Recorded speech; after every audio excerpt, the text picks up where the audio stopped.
Hello, and welcome. My name is Katia, and I'm going to be your go to for all things self care, self improvement, and productivity because I know we all want to glow up, I know we all want to feel good, and I know we all want to achieve our goals at the end of the day. So if you want more videos like that, make sure to like, share, and subscribe for more content.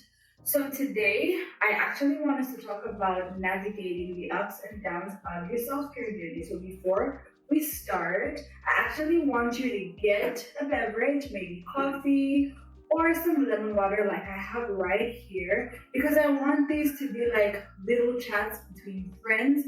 Of course, I'm gonna be the more confrontational friend because I'm gonna tell you exactly what I think you need to hear, regardless of how you think it sounds. So yeah, every time I have an episode, make sure to grab something because I'm always gonna grab something. So yeah, okay. So getting started, I know a lot of people tend to struggle with their self-care journeys because when you go on YouTube or on Instagram or Pinterest and you search self-care, there's like a lot of things that come up and it can seem to be really overwhelming, but in actual sense, a lot of the 5 a.m. girlies or the people that you see will actually just show you what they want you to see. And it may not actually be the things that they're doing every day. So I don't want you to compare yourself and your journey to theirs because self-care is not a one size fits all. And you're going to need to find what works for you and actually recharges you. So I know how difficult it can be. Trust me. I feel like sometimes I have an on and off relationship with my self care, especially when I transition into different seasons.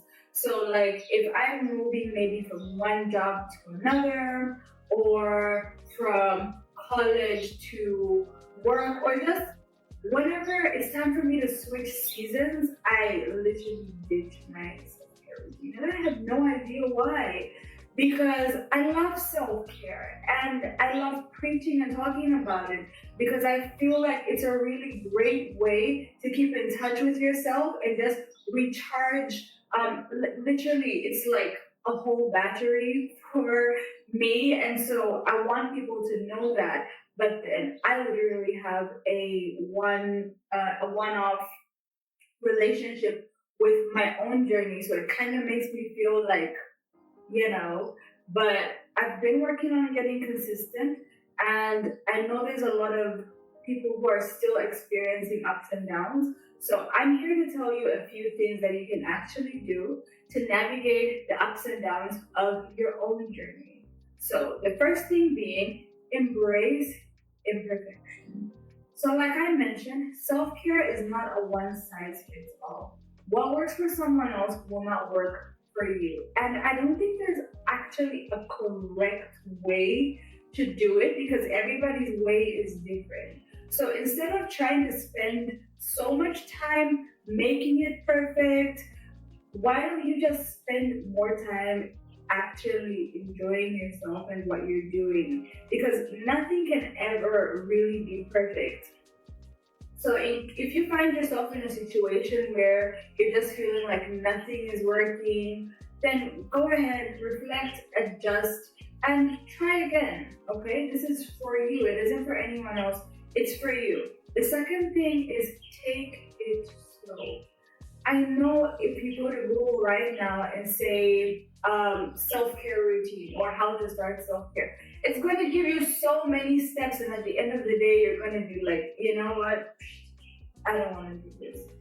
But I just want you to take it slow. If you're going to commit to one thing every week, start with that and add on as you go. If you're going to decide to do one thing for yourself, maybe once every 3 days, go with that and then keep going. Which leads me to my third point, which is stick with it.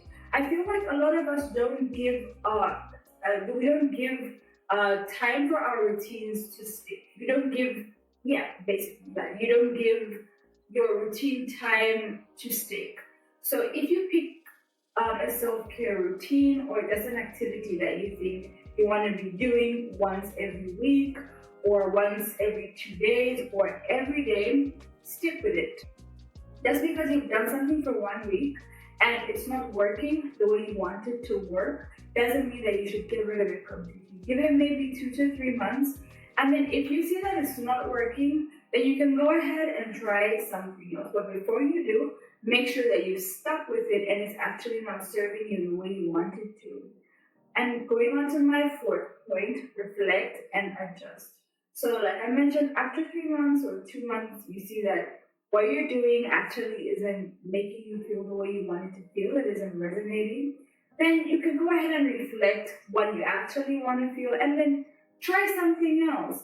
And also, we as people change a lot and our seasons change. So what you're doing right now may not work for you in June or may not work for you in October. So you need to go ahead and just reflect in every season what you need, what can serve you better, and go ahead and reflect and adjust your self-care routine.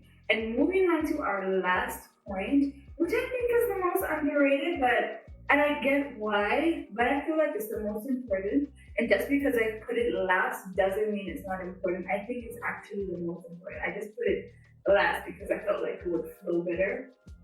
So that's celebrating your wellness wins. I feel like celebrating your wins, like in everything that you do, is just amazing because, first of all, you deserve the credit. Second of all, I feel like it just does something to you when you celebrate an achievement that you have. You just kind of get that, you know. So when you are consistent with your routine for a week or 2 weeks, make some time for yourself. Go for lunch, set a picnic for yourself, have a movie date by yourself. Just do something to celebrate your win. I can't tell you exactly how to do that because I feel like everyone celebrates their wins differently. So yeah, whatever works for you, go ahead and do it. Just celebrate yourself because it's an achievement that you actually showed up for yourself and you have to celebrate it. So moving on to our bonus tip. So it's just something I want to put out there to help you get consistent with your routine, which is just keep doing. I know it sounds pretty basic, but trust me, the more you keep doing, the longer you will keep doing. If you stop at any point, have you ever started something and then you just abruptly stop and then you realize how hard it is to actually get to start it again? So yeah, just keep doing, keep going, keep doing, keep showing up. Even just for 5 minutes of your day, you could literally just wake up and do some 5 minutes of deep breathing. That's you showing up for yourself, you showing up for your health. So come on, just keep doing, keep going, pair with activities that you like, and you're going to be more consistent. So yeah, that's it from me for today. So if you like this video, please make sure to show me some love in the comments and like, share, and subscribe, and see you for the next episode.